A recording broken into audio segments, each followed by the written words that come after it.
Hey friends, hello and welcome back to the channel. In this video, I'm going to share to you on how you can fix if the Windows settings is not working or not opening. So Windows settings, this is very important because all of the important features and categories of your Windows to function that can be found in the settings. So if this is not working, then here's the following solutions that we can do in order to fix it. So let's go quick into the process.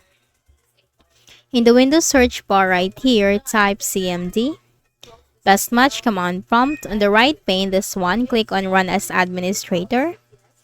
Then here you need to type sfc space / scan now. It's sfc space / scan now and hit enter. Now this process will take some time. This will start from 1% and will goes up to 100%. So let's just minimize this for now. Now for the next method, in the Windows search bar, type settings. On the right pane, click on app settings because we cannot open it. Now for the background component permissions, make sure that you're not going to choose never. It could be always or power optimized, and then scroll down and you'll find reset with the repair button. If the system component isn't working right, we can try to repair it. Click on repair.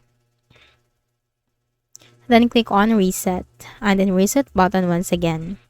So once done, and once the SFC scan has been completed, like it will goes up to 100%, just type exit or you can just simply close the window and then make a right click at the start button, shut down or sign out, and then restart your Windows. And after that, open or launch your settings application, and this time it will open and work for you.